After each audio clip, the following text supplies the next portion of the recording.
ప్రార్థన. మహాపరిశుద్ధమైనటువంటి మా మంచి తండ్రి, నీకు వందనములు ప్రభువా.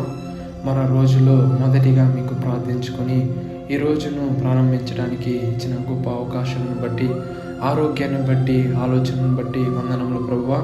ఈరోజు ఎందరైతే సిద్ధపడుచున్నారో మీ సన్నిధానానికి వెళ్ళాలని ప్రతి ఒక్కరిని ఆశీర్వదించు ప్రభువా. ప్రతి ఒక్కరూ కుటుంబంగా నిన్ను ఆరాధించుకునే ధన్యతను ప్రతి ఒక్కరి జీవితంలో దయచేయి ప్రభువా. అయా, ఈ లోకంలో ఎక్కడ వెతికినా నీ చెంత ఉన్నటువంటి సంతోషం లేదు ప్రభువా. అది మేమందరం గుర్తెరిగే ధన్యతను మా జీవితంలో దయచేయి ప్రభువా. అద్భుత ఆశ్చర్య కార్యాలు చేయుదేవా, నీకు సాటి అయిన వారు ఎవరు లేరు ప్రభువా. అయ్యా, ఎందరైతే నీ సన్నిధానానికి వట్టి చేతులతో వెళ్చున్నారు ప్రభువా, అయ్యా తిరిగి వచ్చేటప్పుడు రెండంతల దీవెనలతో తిరిగి వచ్చే ధన్యతను దయచే ప్రభువా.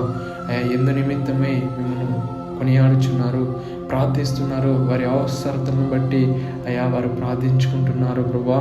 అయ్యా, నీవు మొర విని మౌనంగా ఉండే దేవుడు ఎంత మాత్రం కాదు ప్రభువా. అయ్యా, తగిన సమయంలో తప్పకుండా నీవు జవాబు దయచేసే దేవుడు అంటున్నావు తండ్రి. వారి కుటుంబంలో కొరకు, వారి బిడ్డల కొరకు ఎందరైతే మీ పాద సన్నిధానంలో ప్రార్థించుకుంటున్నారో ప్రతి ఒక్కరి మొర విని వారి ప్రార్థనకు జవాబు దయచేయండి ప్రభా. ప్రతి ఒక్కరికి మంచి ఆరోగ్యాన్ని, శక్తిని, బలాన్ని దయచే ప్రభా.